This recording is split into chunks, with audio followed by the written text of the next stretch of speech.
Halo para bestinya juga, gimana kabar kalian dimanapun berada? Semoga tetap sehat selalu ya. Di kesempatan kali ini juga mau ngebahas alur sebuah film horor yang masih baru banget dari negaranya Upin Ipin nih. Apalagi kalau bukan Malaysia. Film ini berjudul Rahasia, yang merupakan reboot dari film berjudul sama yang pernah meraih banyak penghargaan di tahun 1987. Dibintangi oleh Nabila Huda dan Fikri Ibrahim, Rahasia menceritakan tentang sebuah keluarga harmonis yang memutuskan pulang ke rumah orang tuanya di kampung untuk berpiknik, sekaligus merayakan ulang tahun sang bapak. Namun ternyata sebuah rahasia besar tersembunyi di balik megahnya rumah orang tua mereka. Rahasia apakah itu? Jom, simak saja kisahnya.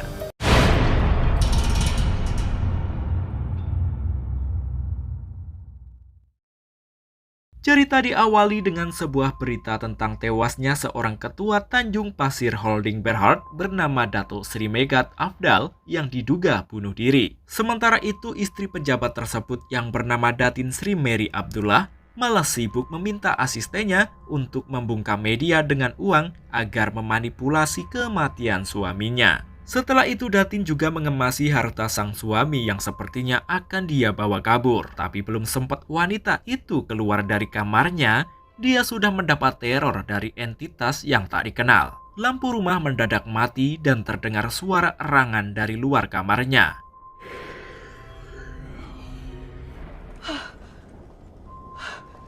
Beberapa saat kemudian, ada seseorang yang mencoba membuka pintu kamar Datin. Datin yang ketakutan segera akan keluar dari sana. Namun semua akses menutup dengan sendirinya.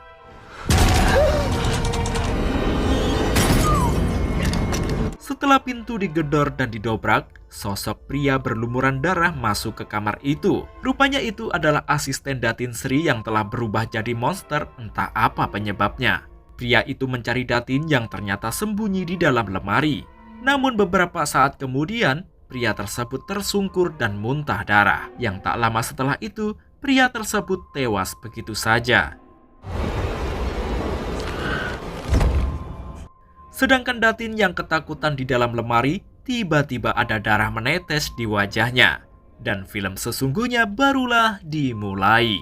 Suatu hari, sebuah keluarga harmonis pulang kampung untuk liburan setelah lama berada jauh tinggal di luar kota. Mereka adalah Ramlah dan suaminya, Hamdan, serta kedua anaknya Marina dan Saiful. Selain berlibur, mereka juga bermaksud untuk merayakan ulang tahun Bapak Ramlah yang biasa dipanggil Abah. Abah yang saat itu sedang berkebun, sangat bahagia melihat putri satu-satunya datang bersama keluarga kecilnya. Waktu itu anak kedua Ramlah yang bernama Saiful dengan sengaja masuk ke kamar Abah yang sebenarnya dilarang untuk dimasuki siapapun. Marina sudah memperingatkan sang adik agar tidak masuk ke kamar itu, namun tidak digubris.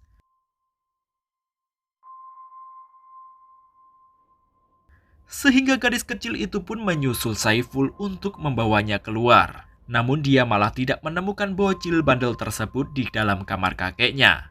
Yang dia temukan hanyalah foto-foto orang asing bersama kakek neneknya yang terpajang dengan rapi. Dan sesekali Marina dikejutkan oleh bayangan di cermin yang ternyata hanya baju kakeknya yang tergantung di belakangnya.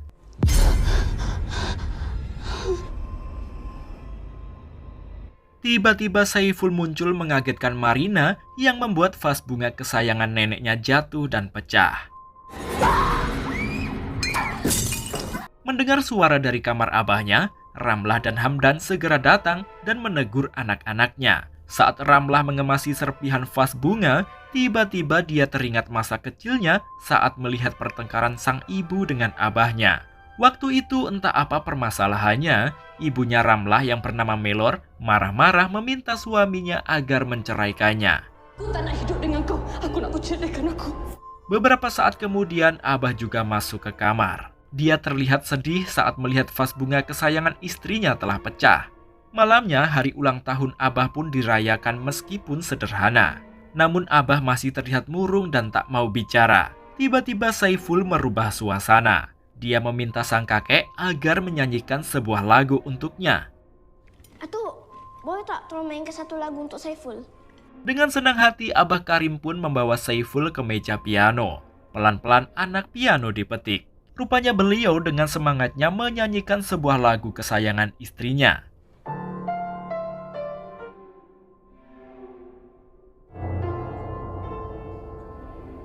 Lagi-lagi, Ramlah teringat pertengkaran ibu dan abahnya di saat dia kecil. Hingga suatu hari dia bertanya tentang keberadaan sang ibu yang tak terlihat. Waktu itu abah bilang pada Ramlah bahwa ibunya telah pergi meninggalkannya. Sejak saat itu Ramlah mulai membenci sang ibu hingga sekarang. Bahkan dia tak mau mendengar anak-anaknya membicarakan tentang neneknya.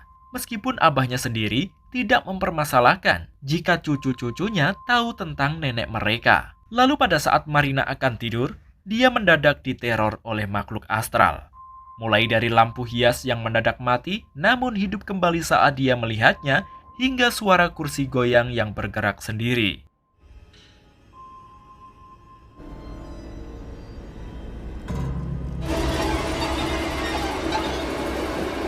Tapi lagi-lagi Saiful mengganggu sang kakak yang membuat Marina terkejut.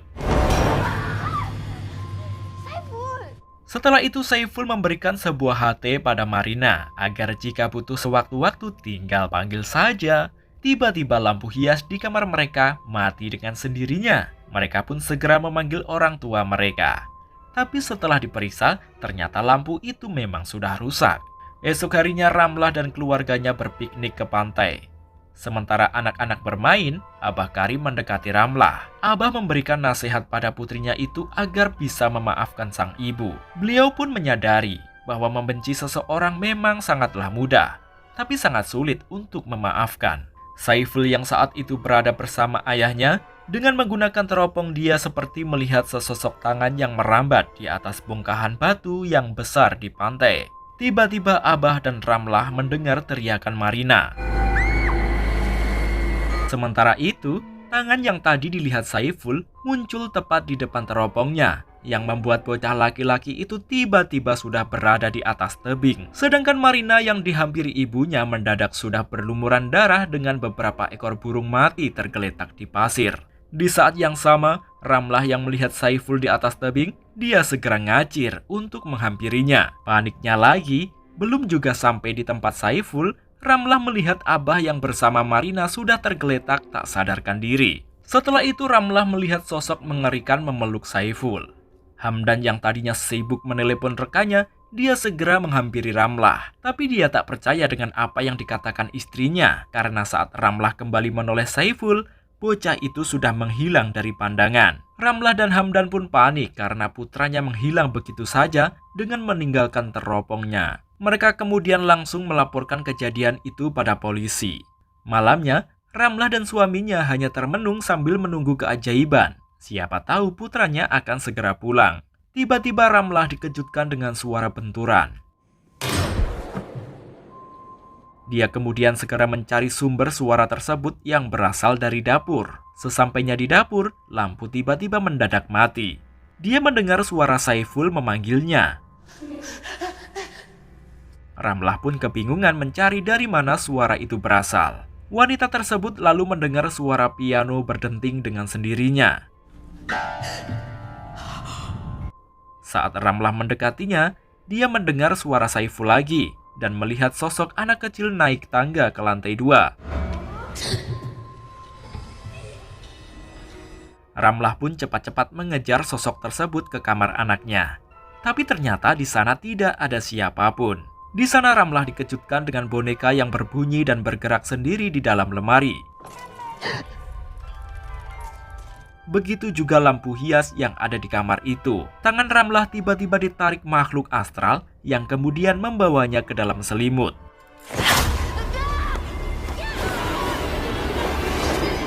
Di situ Ramlah melihat makhluk Tuhan yang paling mengerikan. Sampai pada akhirnya Hamdan datang dan menenangkan istrinya.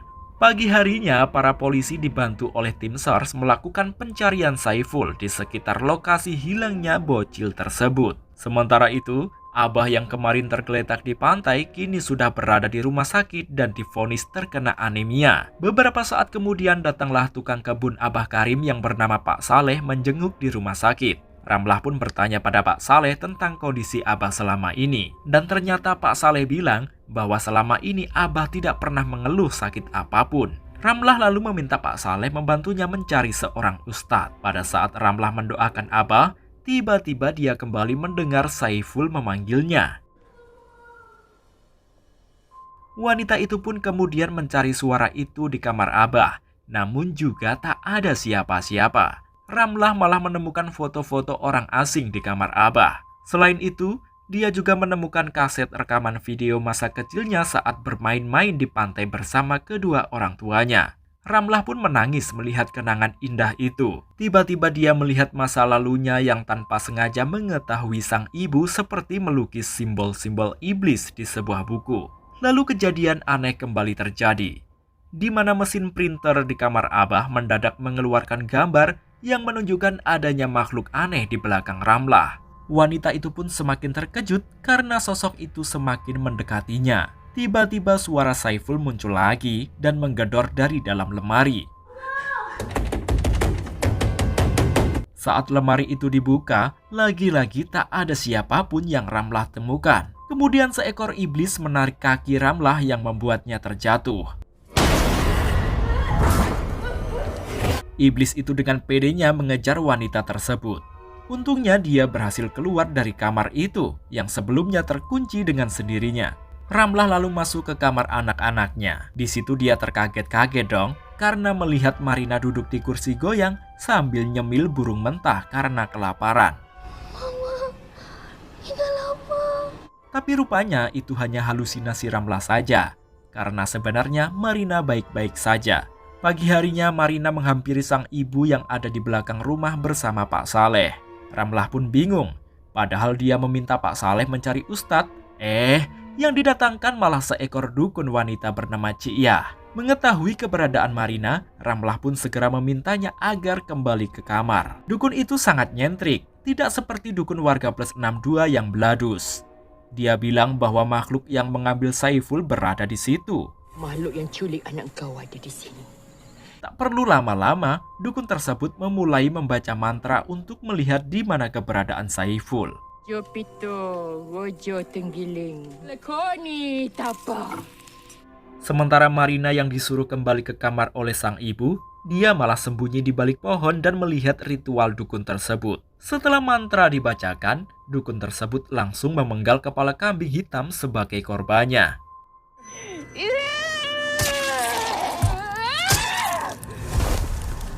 Tiba-tiba dukun itu kesurupan dan menyantap jeroan kambing itu. Sadisnya lagi, dia juga menggigit telinga asistennya hingga lepas.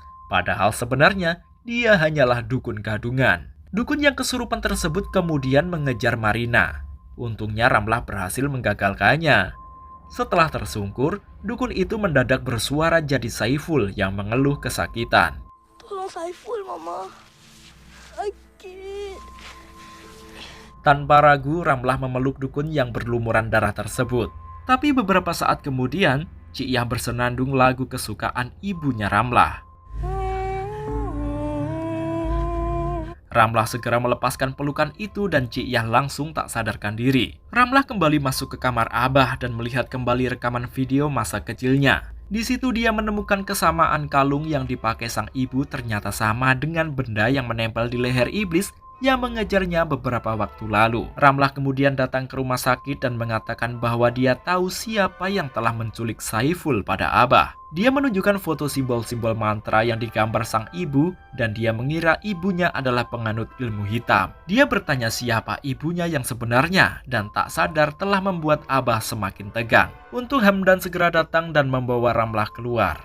Akibat terlalu mementingkan Saiful, Ramlah sampai lupa bahwa dia juga punya anak yang lain dan sedang kelaparan. Mereka bertengkar dan saling menyalahkan di depan kamar sang Abah. Sedangkan Abah sendiri di kamar mendapat teror iblis yang kemudian membuat nyawanya melayang.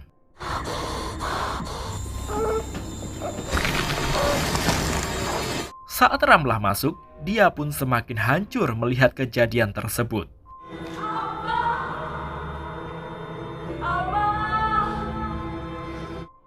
Anak belum ditemukan, beban malah bertambah dengan kepergian Abahnya. Malam harinya tahlilan pun digelar. Marina yang menahan lapar, dia nekat bikin telur dadar sendiri. Aneh juga sih, kenapa nggak pesan GoFood aja toh? Pada saat orang-orang sudah pulang dan tinggal Ramlah sendiri di samping jenazah Abah, Ramlah kembali mendengar panggilan suara Saiful. Dia pun berdiri dan tiba-tiba piano berdenting sendiri mengalunkan lagu kesukaan ibunya.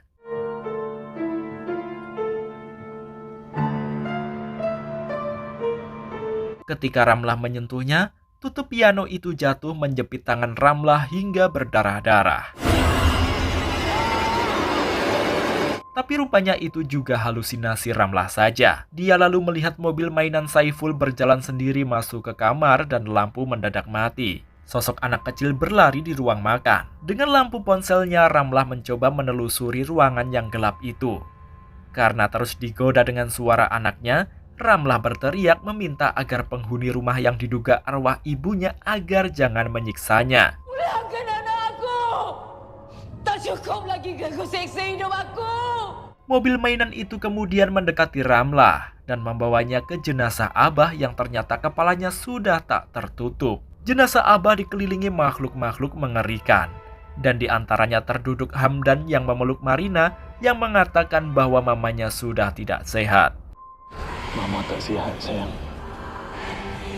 Dia sakit. Di belakang Hamdan berdiri sosok ibu Ramlah yang membuat Ramlah ketakutan dan ponselnya terlempar. Ketika dia menerangi jenazah Abah lagi, tiba-tiba... Esok harinya, jenazah Abah pun dikebumikan. Kondisi Ramlah sendiri sekarang terus melamun. Hubungan dengan suaminya pun semakin merenggang. Bahkan Hamdan juga menganggap Ramlah sudah gila. Awak sakit otak ke apa, Ram? Mereka sering bertengkar dan Hamdan merasa Ramlah selalu merendahkannya. Tanpa mereka sadari, pertengkaran itu dilihat oleh Marina. Pencarian Saiful masih terus dilakukan. Salah satu di antara polisi itu menemukan sebuah jaket berlumur darah yang diduga milik Saiful. Sementara itu Marina yang di kamar mendapatkan gangguan.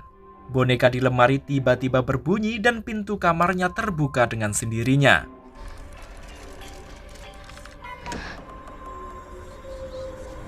Dia juga mendengar langkah kaki yang mendekatinya dan kemudian di belakangnya muncul setan menyeramkan. Ramlah yang merenung, dia dikejutkan dengan suara benturan dari lantai 2 rumahnya.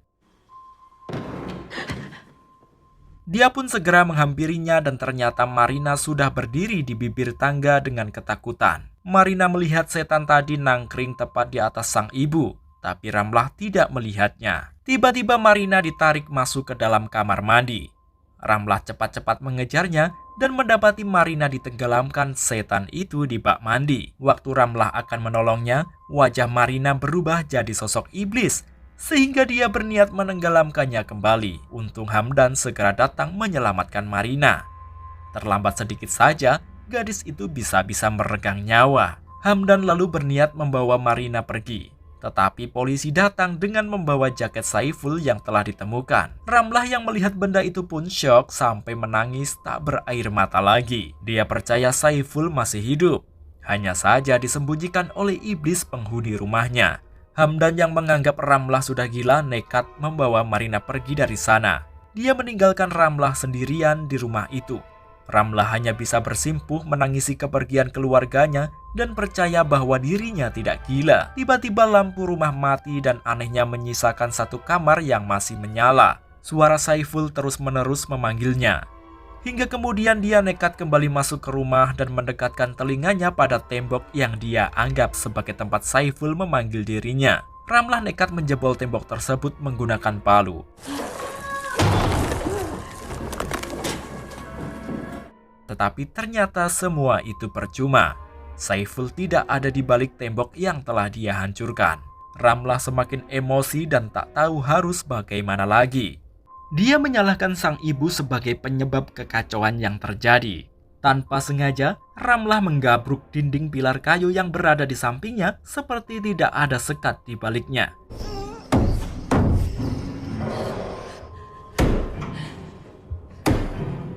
Kain yang menutup dinding kayu itu pun ditarik Ramlah dan ternyata pilar itu merupakan sebuah pintu. Dicarilah kunci yang dapat digunakan untuk membuka pintu tersebut. Setelah terbuka, rupanya itu merupakan sebuah pintu rahasia untuk menuju sebuah loteng. Sementara itu Marina yang dibawa pergi sang ayah mencoba menjelaskan bahwa sebenarnya dia juga melihat apa yang dilihat oleh sang ibu. Sedangkan Ramlah nekat naik ke loteng yang baru saja dia temukan. Sesampainya di atas, lampu ponselnya mendadak mati. Dia pun menyalakan lampu minyak yang entah dari mana korek apinya dia dapatkan. Saat itu barulah dia terkejut ternyata di sana ada seekor mayat wanita yang sudah kering bersandar di sebuah kursi yang tidak lain adalah mayat ibunya. Hal itu terlihat dari kalung yang pernah dipakai ibunya Ramlah. Selain itu, dia juga menemukan potongan koran yang memuat berita kematian Datuk Seri Afdal dan hilangnya Datin Sri Mary Abdullah yang ada di awal film. Dan juga berita diangkatnya Abah Karim menjadi ketua baru Tanjung Pasir menggantikan posisi Datuk Seri Afdal. Mereka adalah orang yang ada di foto bersama Abah Karim yang pernah dilihat Ramlah. Beberapa saat kemudian muncullah iblis mengerikan dan langsung merasuki Ramlah. Tetapi saat itu Ramlah diperlihatkan kenyataan yang menjadi rahasia keluarganya selama ini, di mana sebenarnya Abah Karim adalah pemuja iblis. Ibunya Ramlah yang mengetahui perbuatan suaminya nekat minta diceraikan. Dia lebih baik mati daripada keluarganya menjadi budak iblis. Abah Karim yang gelap mata nekat membunuh istrinya dengan tongkat golf. Abah Karim kemudian membawa mayat Melor ke atas loteng dan mempersembahkannya untuk iblis pujaannya. Tapi si iblis minta Abah Karim bersumpah dia akan tetap mewariskan iblis tersebut pada keturunannya. Ramlah yang waktu itu memergoki abahnya menutup pintu loteng pun tidak mengerti karena usianya yang masih kecil. Saat itulah Ramlah tahu yang sebenarnya bahwa sang ibu adalah orang yang baik dan telah ditumbalkan oleh abahnya sendiri. Tapi Ramlah percaya bahwa yang mengganggunya selama ini bukanlah sang ibu, melainkan iblis yang telah diikat Abah Karim dengan darah untuk mengumpulkan kekayaan. Sayangnya Abah Karim telah meninggal sebelum sempat mewariskan iblis itu pada anaknya. Ramlah berteriak dan menantang iblis tersebut, yang tiba-tiba lilin yang ada di loteng tersebut menyala dengan sendirinya. Saat itu juga Ramlah menemukan Saiful tak sadarkan diri di sana. Si iblis kemudian muncul dengan menyerupai Saiful. Dia menawarkan diri untuk menggantikan Saiful yang akan selalu ada di sisi Ramlah. Tapi Ramlah teringat dengan ucapan ibunya dulu yang tidak akan membiarkan keluarganya menjadi budak iblis, sehingga dia menolak mentah-mentah tawaran iblis tersebut. Iblis itu pun sangat marah dengan keputusan Ramlah. Ramlah mengumandangkan takbir yang membuat iblis tersebut menghilang dan Saiful pun bangun dari ketidaksadarannya. Namun tiba-tiba hidung Ramlah mengeluarkan darah dan di saat yang sama Hamdan dan Marina kembali ke rumah dan segera naik ke loteng untuk menyelamatkan Ramlah dan Saiful. Sesampainya di loteng, Hamdan dan Marina melihat Ramlah hanya duduk diam menghadap meja sesajen. Hamdan dan Marina kemudian menolong Saiful terlebih dahulu. Setelah itu Hamdan mendekati Ramlah yang ternyata mengiris tangannya untuk menyatukan darahnya dengan iblis.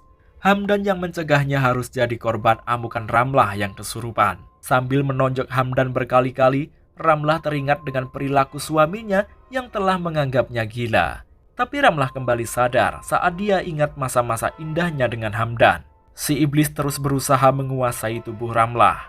Dia kembali kesurupan dan mencekik Hamdan. Beruntung Hamdan berhasil mendorongnya. Ramlah terus berusaha melawan iblis yang merasukinya dengan membaca ayat kursi yang diikuti suami dan kedua anaknya. Iblis itu pun berhasil terusir dari tubuh Ramlah. Tapi sepertinya si iblis belum sepenuhnya pergi dengan membuat loteng berguncang. Mereka pun segera keluar meninggalkan rumah itu. Namun sayangnya pintu gerbang tiba-tiba menutup dengan sendirinya menghalangi mobil mereka. Hamdan kemudian meminta istri dan anak-anaknya keluar lewat celah yang ada di bawah gerbang sebelum iblis itu mengejarnya. Setelah anak dan istrinya berhasil keluar, Hamdan malah memilih untuk tetap di sana karena menyadari dirinya akan menjadi korban dengan melihat darah yang keluar dari hidungnya. Benar saja, tak lama setelah itu mata Hamdan berubah menguning karena kerasukan. Dia meminta anak istrinya segera lari meninggalkannya. Iblis tersebut mengendalikan Hamdan yang membuatnya terbunuh dengan menancapkan diri pada ujung gerbang. Dengan jerit tangis dan berat hati, Ramlah membawa kedua anaknya meninggalkan tempat tersebut. Hamdan pun dimakamkan bersebelahan dengan bapak dan ibu mertuanya. Di pesiarahan itulah Ramlah menjelaskan pada kedua anaknya bahwa selama ini dia salah telah berburuk sangka pada sang ibu yang ternyata adalah orang yang sangat baik, dan Abahlah orang yang selama ini telah membohonginya. Saat mereka akan pergi meninggalkan makam, Saiful melihat iblis berdiri menatap dirinya. Tapi beberapa saat kemudian, iblis tersebut kembali menghilang. Ramlah lalu membawa pergi kedua anaknya yang tak tahu akan kemana dan menjadi kisah akhir dari film yang berjudul Rahasia.